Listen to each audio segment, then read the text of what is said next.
Net Wealth Investments Limited is licensed to provide general advice. Our podcasts are not tailored to any one financial situation and may contain views of our presenters which may not align with Net Wealth's. The guests' organisation and Net Wealth have an arrangement for their financial products to be available for investment through the Net Wealth platforms, and Net Wealth may receive fees from the guest. More information about Net Wealth can be found on our website, including our financial services guide and disclosure documents. Please seek professional advice before acting.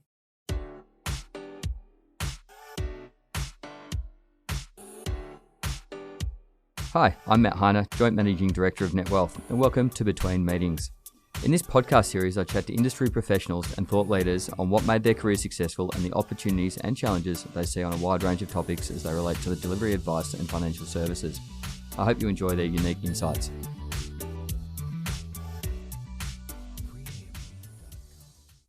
In this episode, Matt Brown, Executive GM of Australian Unity Advice, shares the early years of his career and what drew him into financial advice in the first place.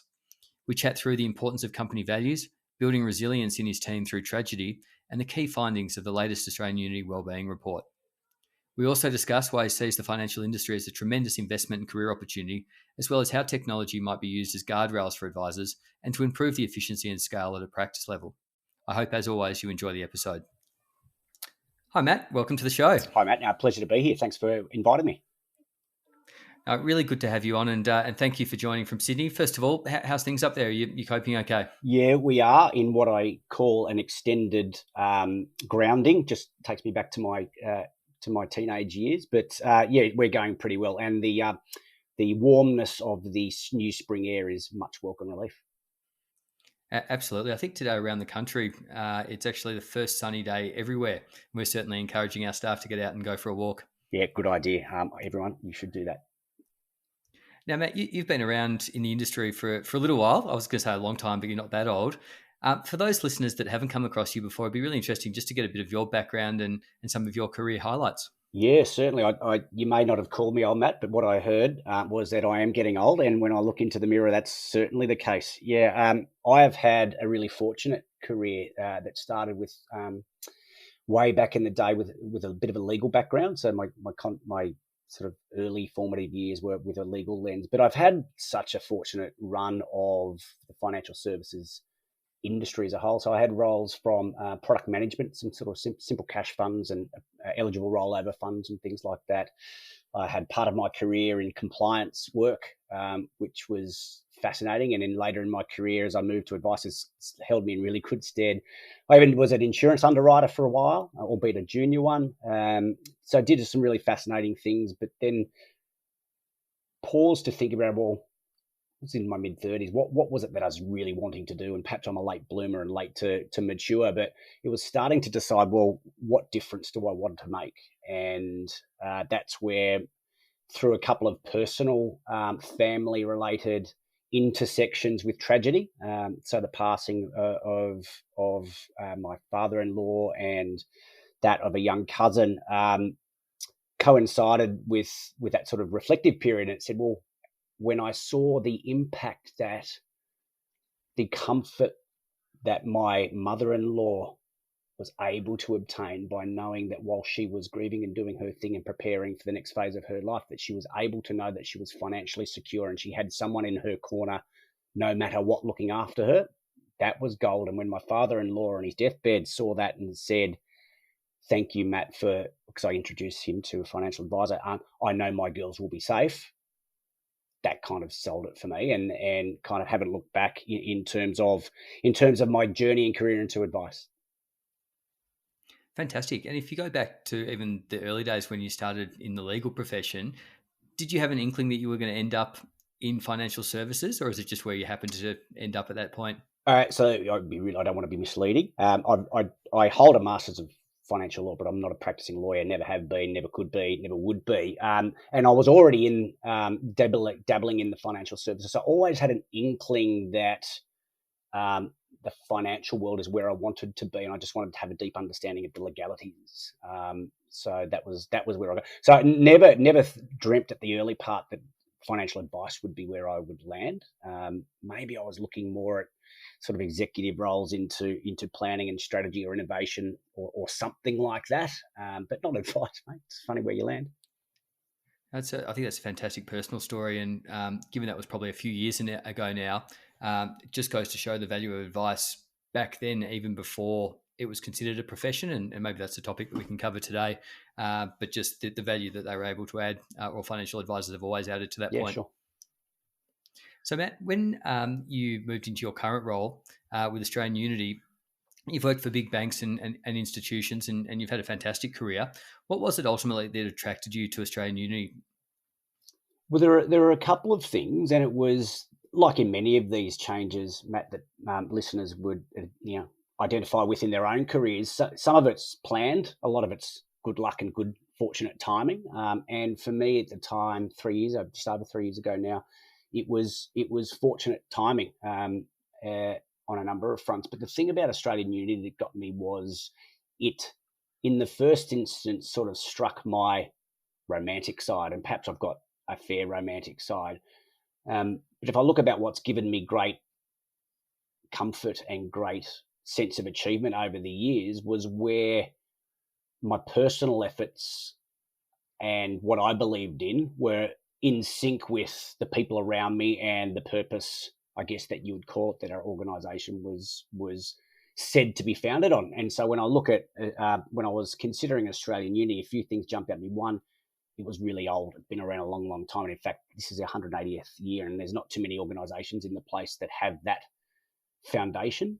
And the only reason the organisation exists is to function around making its members, clients, and the community better, and focusing on what the group calls real well-being. So that alignment bit, Matt, was that really did get me at a time of reflection. So it was good timing from this then CEO who attracted me to the group in David Brighton, and I'm also attracted to just working with great people, and I was really impressed on a personal note with David and his insight.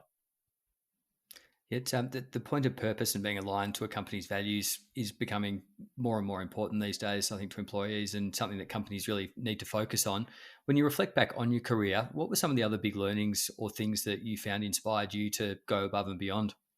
So having clear sense of the why you get out of bed every day to do what you do, I think it probably sounds really obvious to say, mate, but if you're in a routine or you're on a merry-go-round that your career feels like, and there's a bit of Groundhog Day or there's a bit of relentlessness to it, then just having a grounding place back to being able to remember why am I actually doing this? If I'm doing this to get a paycheck and pay the bills, well, there's some nobility in that and looking after that. That's well and good, but I think that's got a shelf life, and I think you start to then find yourself wandering away from, am I really going to do that extra 1%er? And for mine, that's not who I am or wanted or need to be. So that alignment place, somewhere you can feel authentic and trusted, are also the kind of things that I think enable long-term sort of commitment and the ability to do that extra yard when maybe you don't feel like you've got it in it. And for those of us who have been in and around advice for the best part of a couple of decades, that's been really damn important, right? Because it's been a grind. Maybe we're better as a community dealing with what's commonly termed these days crisis fatigue, but we've seemingly done that to varying degrees for a decade and a half at least. And so having that authenticity, having that trust, having that singular sort of understanding of purpose to deal with those sorts of sustained intensity moments, kind of that's been pretty important. And when I reflect on the last decade in particular, that's something that I'm really proud of as an individual, but proud of the businesses I've been part of that we've managed to stay the course. And I think that's equally a really good point. If you look even at the last 5 to 10 years, particularly when you're in a leadership position, navigating or taking a business through a huge change that was FOFA, but equally then working through the Royal Commission, what were some of the other things that you were having to do as a leader to really build the resilience in your team, which maybe you thought about or implemented during COVID?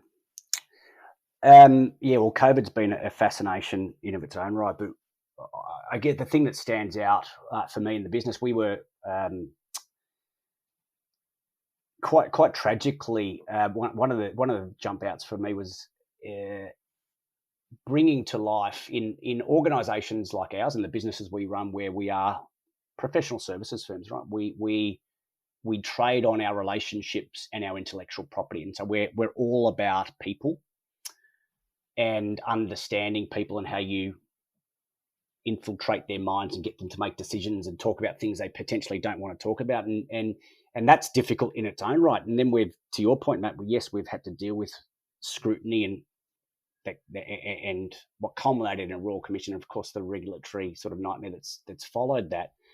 It has a real people and person impact, and that tragically for us was brought to life, brought to bear last year when we had one of our team members that sat 10, 15 metres from me, a financial advisor in our Sydney office here at Australian Unity, who tragically took his own life. And so talk about a reality check, and about people and what's important, and awareness and understanding the impact of the culmination of everything. That was probably the most difficult part of the entirety of the last decade or so, because you understand the context and the perspective. And so what we managed to do is take that tragedy but bring it together as a really uniting kind of perspective gaining piece. Where is it and what's important to us? And that's kind of, in an odd way, will be David's legacy for us, is that he's brought that perspective, trust, respect.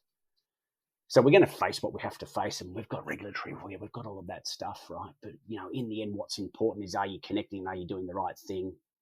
Let's not do what's easy. Let's do what's right. And that's kind of the lessons that it's been drawn out for me, and kind of culminates of part of my career and insights about how we take adversity and pull it together. And I guess one of the most fulfilling, perversely, times of my career has been representing myself and our organisation at that young man's family funeral out in country New South Wales, right, and being there to answer their questions about what was going on and why. So it's a bit off track and a bit off topic, mate, but those are the real life things that matter. And in the end, all of us in the financial services industry, particularly in advice, are driving to make people's lives better. And if their well-being is serviced as it is by financial support, then that's what we're there for.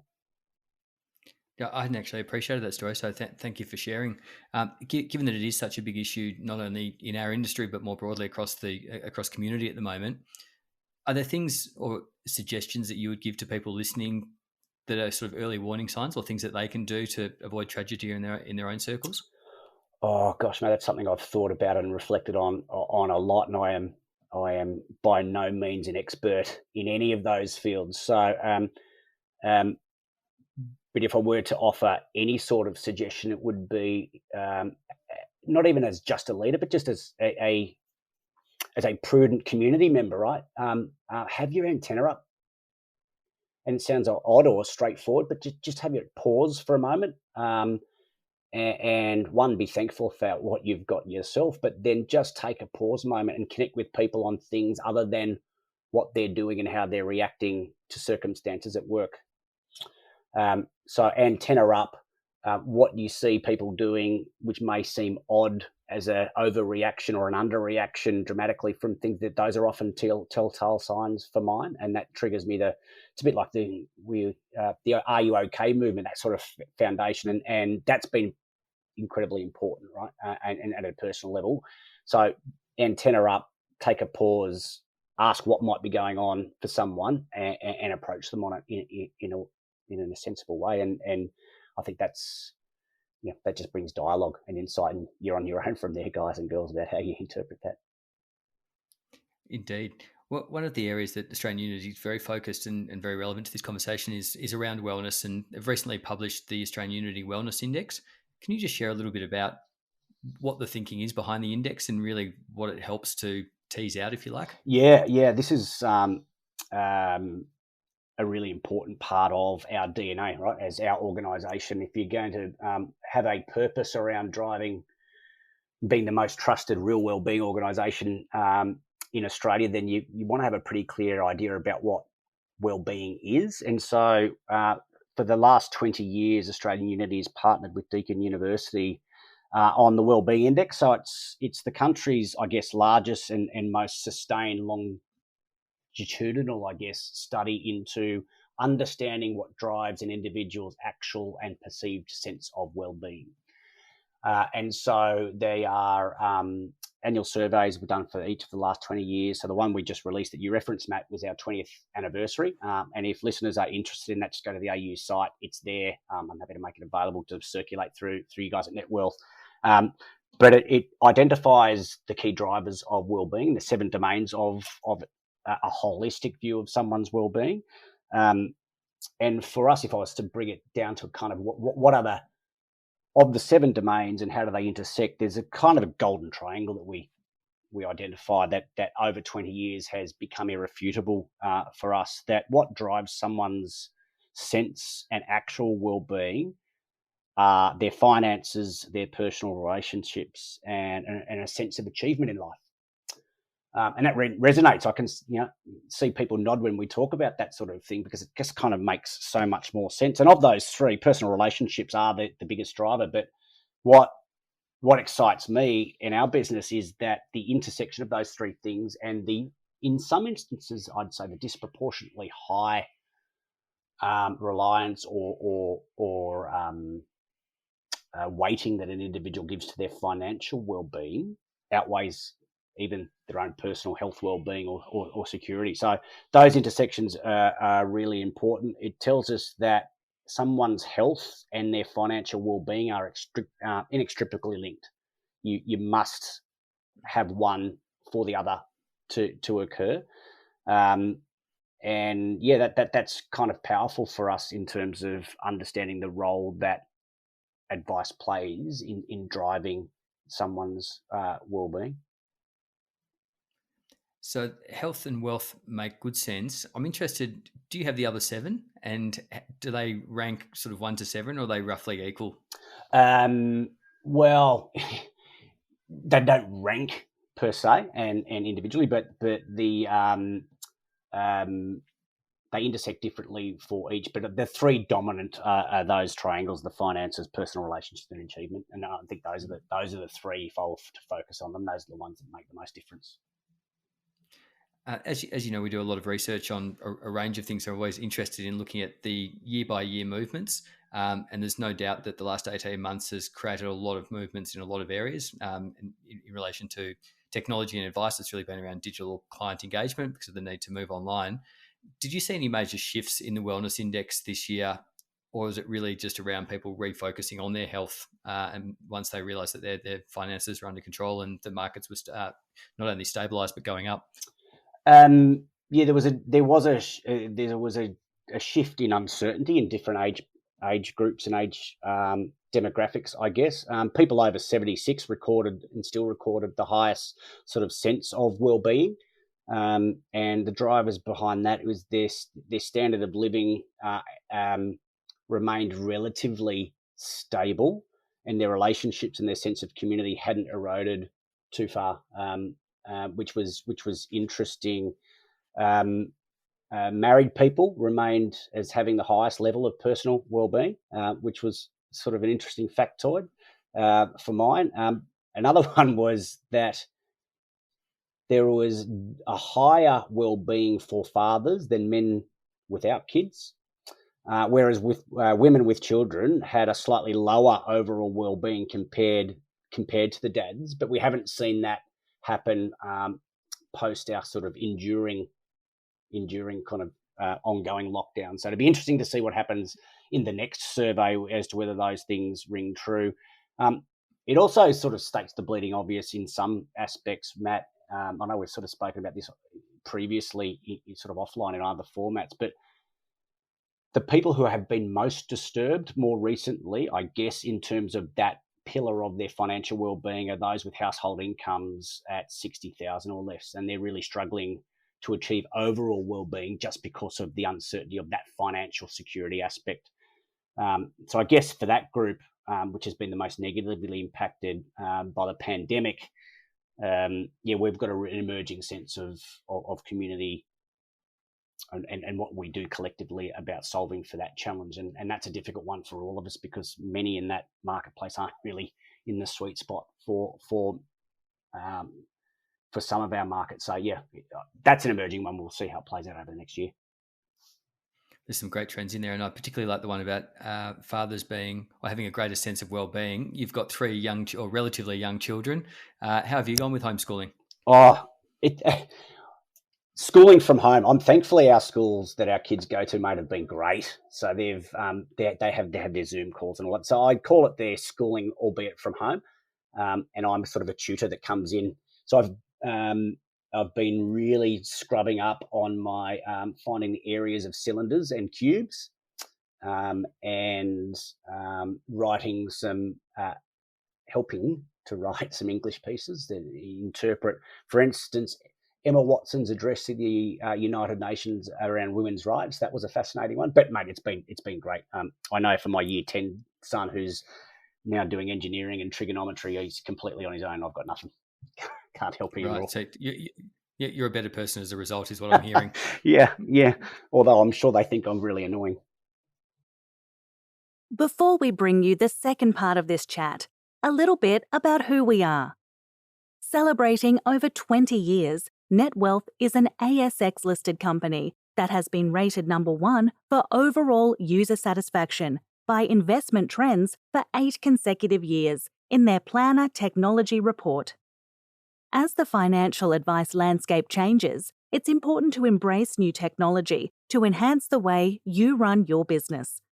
With change comes your chance to innovate, explore new perspectives, and realize new efficiencies. NetWealth is here to support you on this journey by providing you market-leading technology, excellent customer support, and expertise to help your business thrive. Contact us today or visit the NetWealth website to learn more and get the PDS, which should be read before making a decision to purchase a NetWealth product. Products issued by NetWealth Investments Limited. Matt, we've got limited time, so there's a whole range of things that I'd like to ask you, but I'm really interested, given your position and also your experience in the industry, what is the future of advice in your mind? Where's it all heading? Well, I think the key things to think about on that front, Matt, are I see enormous opportunity, right? And some of the undeniable sort of socio-demographic drivers around aging population, the intergenerational asset transfer, the emergence of millennials and Gen Next as economic powerhouses, us in the middle. I create the us in sort of the squeezed generation of Gen X who kind of dealing with all those drivers of demand are not the challenge. Actually, that's the opportunity. And we've got a dynamic of increasing demand, diminishing supply, and ongoing sort of disruption for me. And if I was to pitch to your listeners as investors, if I said I've got an industry with increasing demand, diminishing supply, and disruption, would you like to invest? Well, I couldn't imagine too many people saying no to that. What I think we need to face into, though, is the reality of how does that supply meet demand. And so into the future, I see advice taking a new and different forms. So I think advice which is embedded into product design and or service design of other parts of the industry is going to not emerge because it's been there a long while, but is going to become more accepted and prominent. And I think to my earlier point about that emerging kind of lower income bracket or lower value group, then I think we as an advice industry have shunned away from that a little bit or been scared of embracing, great advice on investment profiles that super funds can implement through age groups and stuff like that are sort of known examples of. But I think that will flourish and needs to. I think at the upper end and some the wholesale sort of advice space and for the wealthy that continue for the retail advice space that my business plays in, then the future needs and can be anything, right? It's not about one business model in my mind. I haven't seen one business model that thrives when others don't, but I see that need for a clearer sense of and clearer and more confident needs-based advice delivery supported by human-led technology-enabled scale uplifts that will normalize revenue and price points. So it will bring the cost down, will bring, therefore, price points to a more accessible level, that whilst we've been speaking about that, I think in the industry for some time, I think you'll see over the next 2 to 3 years, I think we, the collective we, all of us will see a real acceleration of that. I loved how you just positioned the industry as an investment opportunity, and you're right, it sounds like something I'd like to invest into. Problem is, at this point, people aren't. And what I mean by that is that we've got a declining number of advisors with forecasts that we're going to drop to about 13,000. We've got increased demand to about 2.2 million Australians based on our research. Very few, if any, kids coming out of university wanting to become financial planners or financial advisors. And obviously, no one coming from overseas at the moment. How do we turn that around? Is Australian Unity or any of the practices you're working with doing anything interesting around grad programs or getting out into the community to actually talk about advice as a profession? Not as much as I'd like to is the honest answer. I'd love to have said that we've got a great academy program that's partnering with a whole bunch of universities and bringing hundreds of new people in. Unfortunately, that's not where we are. And you're right, some long-term or long-time traditional participants in the advice marketplace have and are withdrawing, primarily the banks and the big few. I think that will do a few things. That will normalise, in my mind, revenue. Right, so there's been an artificially suppressed revenue line when you talk about what clients are prepared to pay, because their experience with a big chunk of the market was they're only charging $300 or $400 for a piece of advice, and sort of constitutes a market norm. And for the self-employed marketplace, that's kind of impossible to participate with. So whilst I don't necessarily need to go down that rabbit warren, the point being that as revenues normalise, so price points come up a bit as customers and clients get prepared to pay more, and costs will come down, then I think that that profit point, that profit sweet spot will inevitably land in a better and clearer place. When I talk to younger generations of people considering their career paths, the thing that's still disappointing is the residual impact that they've had of the media scrutiny, in particular around what advice is.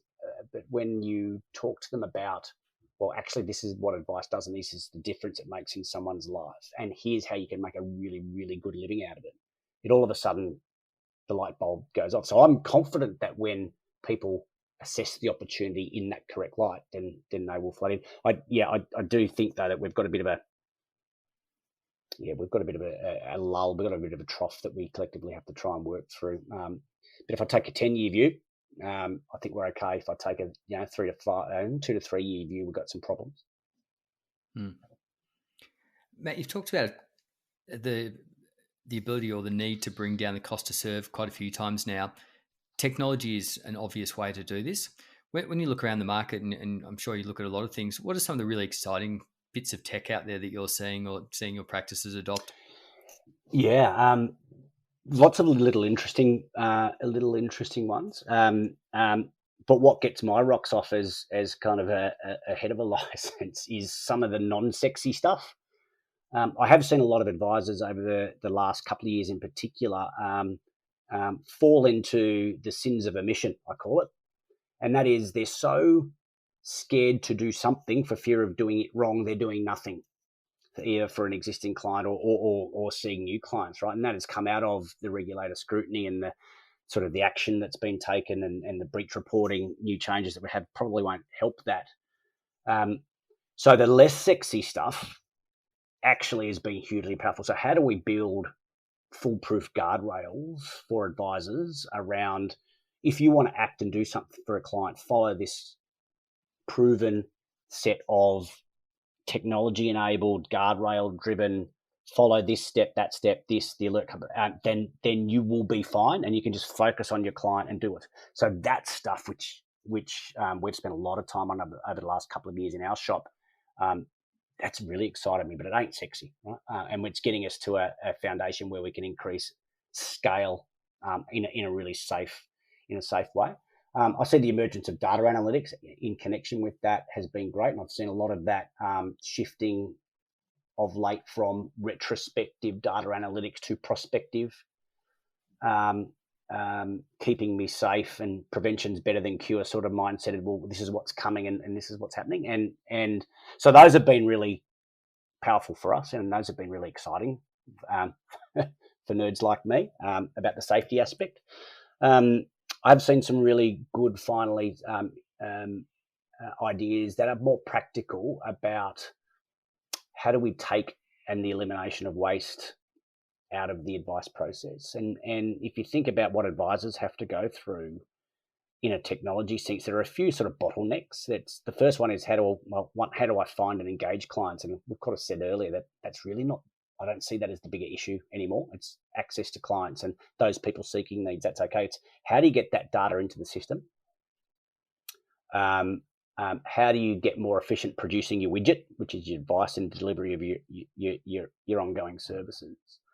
And how can I more efficiently talk to those partners in the marketplace whom I need to talk to as an advisor to facilitate the strategy I've come up with? And by that, I'm pointing to product manufacturers, right? So there are some really neat client engagement data capturing tools out there in the marketplace. We heavily use Iris and Xplan as our sort of central repository, and we have minimum standards that we enable or force advisors to use for that.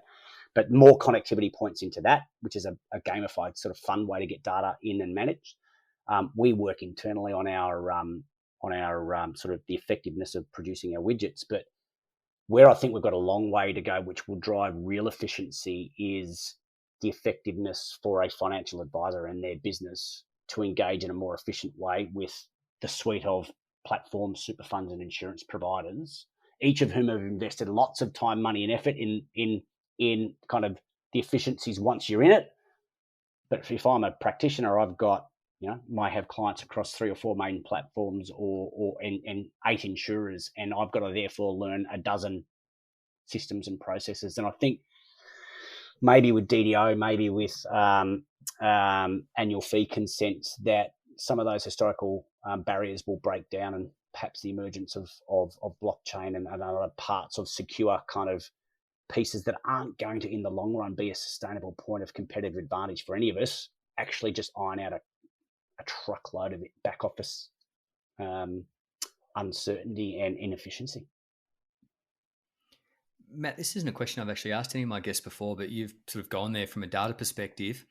As an industry, we have more data probably than any other industry, maybe bar medical.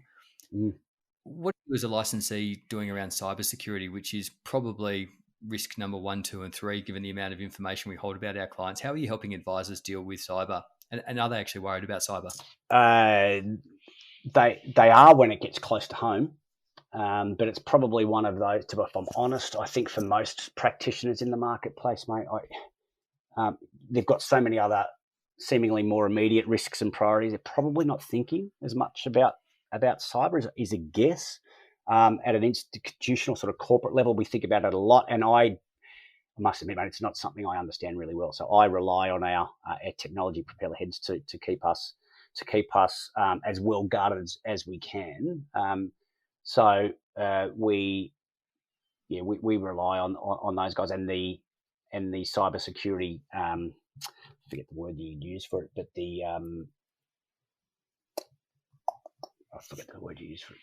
we rely on those guys to do that sort of work for us. But I have seen where it goes wrong, right? So we have seen where a number of our advised clients have had hacks attempted to them. They've been pretty sophisticated, right? Usually through Gmail from an overseas location. Yeah, asking to resubmit a withdrawal form, right, or something as simple as that. That kind of looks. So one advisor had his system hacked, and this email purportedly went out from his system to a bunch of his clients saying that they need to resubmit these kind of regular withdrawal forms or whatever they were. So luckily, that was one good news story, right? We picked it up and we dealt with it and cut it off. But thankfully, touch wood, not so many of them at the moment. Yeah. Have you had any ransomware attacks within the group? Not that I'm aware of. Yeah. Have you? That's an interesting topic and maybe an area we should spend more time on. But like I said, I haven't asked my guests before, but increasingly reading more and more about it. And obviously we're seeing more financial planners getting very close to being hacked or having some serious issues. Yeah, well, I think at a personal level, in the last month, I've probably had at least one text every week, unsolicited text saying that I've won something and to click on this link. So they are alive and well. Let's hope you haven't actually won something. I don't know if I have. Matt, we're almost out of time. Just before we go, a question I do like to ask all my guests is, what do you do in your downtime? How do you sort of de-stress after a big day looking after advisors and doing well for your clients? So once I'm at home, I try to be present at home, and like you, kids dominate that, but I don't always think that that's relax and regeneration time. So there are a couple of things that I do. I was lucky enough to meet and work with Dr. Adam Fraser, if people have heard of him. So one of his great lessons that I picked up a few years ago now was this concept of a third space. So having finished work and focused on performance, then having a period where that ends and you transition to a new state. So that third space has been really important to me. And for me, that's it's physical well-being, right? So I love to exercise, and I find that very therapeutic and mind cleansing. So for me, the downtime and cleansing is a little bit of physical exercise. The great outdoors, which has been a challenge for all of us through our grounding at the moment. So hopefully for those of us in Sydney, the promise is next Monday we're allowed to gather in groups outside, up to 5 people. So maybe from next week we can go and do some group exercise outdoors. But for me, that's that, and loving of sports and every sport that I participate in and read, I do. And read the odd book. You reading anything good at the moment? I just read a really, I'd call it a trashy novel, because I don't read too many fictional novels, but I did treat myself to one over the last week called The Wife and the Widow, I think it was called, Australian author. So that was a bit of a whodunit. That was good.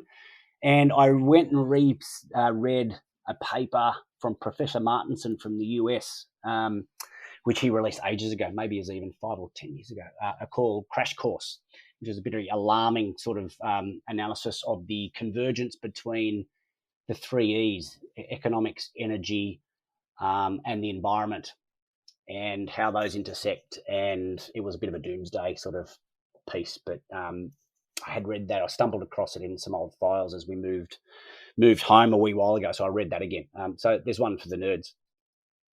Fantastic. I'll make sure to Google that. Matt, as always, when we catch up, you've been incredibly generous with your time, thoughts, and opinions.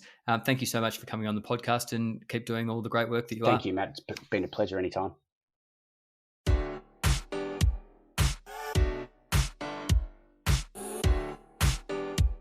Thanks for listening to this episode of Between Meetings. For more episodes and to subscribe to our series, visit the NetWealth website, iTunes, Spotify, or your favourite listening service. And if you want to contact me or engage or discuss any of the topics raised, please find me on LinkedIn or Twitter, or send me a private message. We hope you can tune into the next episode.